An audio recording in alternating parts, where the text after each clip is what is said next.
প্রিয় বন্ধুরা, আশা করি আপনারা সকলেই ভালো আছেন, সুস্থ আছেন।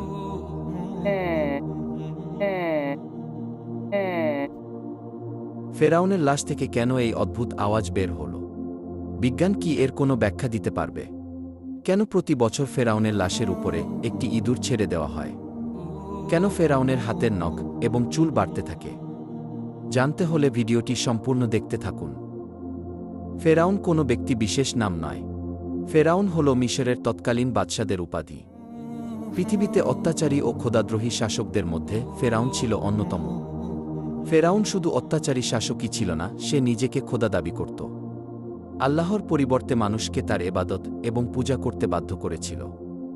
পবিত্র কুরআনের ২৭টি সূরায় সর্বমোট ৭৪ বার ফেরাউনের কথা উল্লেখ করা হয়েছে এবং খোদাদ্রোহী এই অত্যাচারী ফেরাউনের করুণ পরিণতির কথা তুলে ধরা হয়েছে। হজরত মুসা আলাইহিস সালামের কাছে ফেরাউন যখন যুক্তিতর্কে হেরে গেল, তখন সে ঘোষণা করল, আমি অবশ্যই তোমাদের হাত এবং পা অবশ্যই কর্তন করব এবং তোমাদের সবাইকে ফাঁসিতে চড়াব। যখন ফেরাউনের মন্ত্রিসভায় এই সিদ্ধান্ত পাশ হয়ে যায়, তখন মহান আল্লাহ রব্বুল আলামিন হজরত মুসা আলাইহিস সালামকে জানিয়ে দিলেন, হে মুসা, তুমি আমার বান্দাদেরকে নিয়ে রাত্রি যোগে বের হয়ে যাও, নিশ্চয়ই তোমাদেরকে পশ্চাদ্ধাবন করা হবে।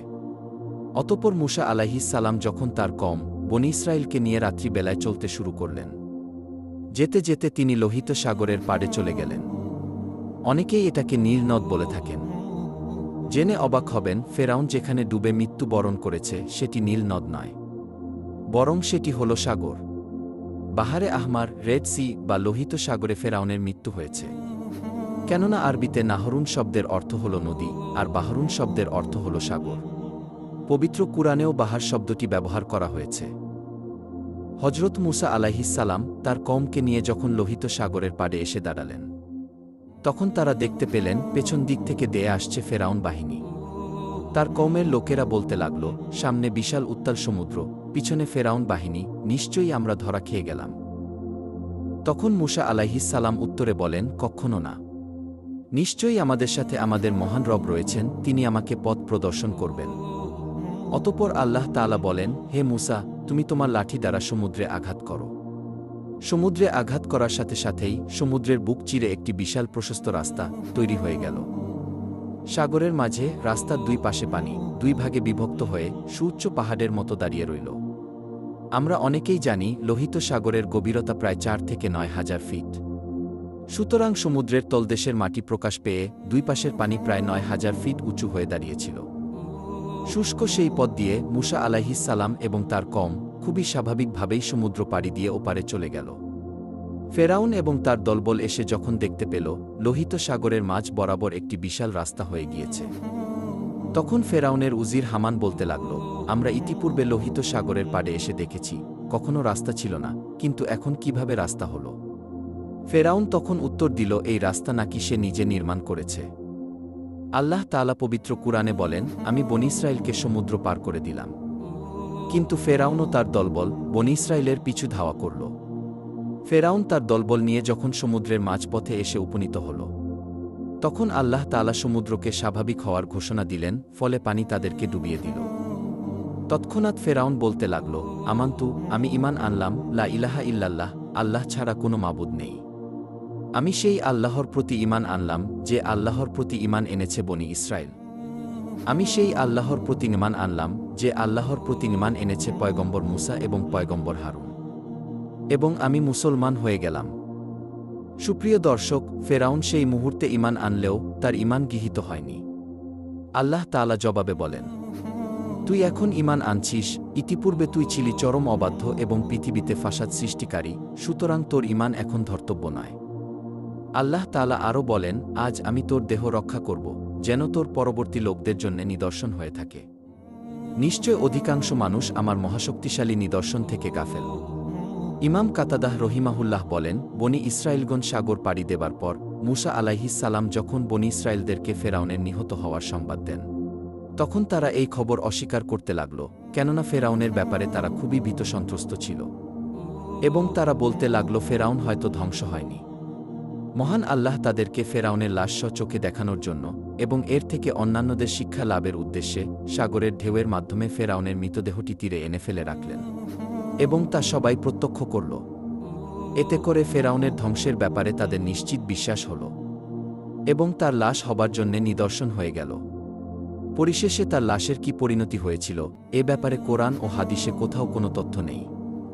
কিন্তু এই ঘটনা সংঘটিত হওয়ার ৩,০০০ বছর পর লোহিত সাগরের তীরে জাবালিয়ান নামক স্থানে ১৮৯৮ সালে ফেরাউনের লাশ সর্বপ্রথম আবিষ্কার করা হয়। কিন্তু এখানে প্রশ্ন হল, ফেরাউনের মৃত্যুর পর থেকে ১৮৯৮ সালের আগ পর্যন্ত দীর্ঘ ৩,০০০ বছর লাশটি কোথায় ছিল? অধিকাংশ ঐতিহাসিকদের মতে এটি পানিতে অক্ষত অবস্থায় ভাসমান ছিল। যাই হোক, অতঃপর এই লাশটির সঠিক তথ্য উদ্ঘাটনে মিশর সরকার দীর্ঘদিন গবেষণাগারে সংরক্ষণ করেন। অবশেষে দীর্ঘ গবেষণার পর মিশর সরকার ঘোষণা করেন এটিই সম্ভবত মুসা আলাইহিস সালামের যুগের মিশরের সবচেয়ে প্রতাপশালী খোদাদ্রোহী ফেরাউনের লাশ। বিশ্বব্যাপী এ সংবাদ ছড়িয়ে পড়ায় ১৯৮১ সালে ফ্রান্স সরকার ফেরাউনের লাশ নিয়ে উচ্চতর গবেষণার জন্য মিশর থেকে ফেরাউনের লাশকে রাজকীয় সংবর্ধনা দিয়ে নিয়ে যায়। ফেরাউনের লাশ লাল গালিচা সংবর্ধনা দিয়ে বরণ করা হয়। অবাক করা বিষয় হল, ফেরাউনকে ফ্রান্সে আনার জন্য তার পাসপোর্ট তৈরি করা হয়। পাসপোর্টে তার পরিচয় লেখা হয় মহান মিশর সম্রাট।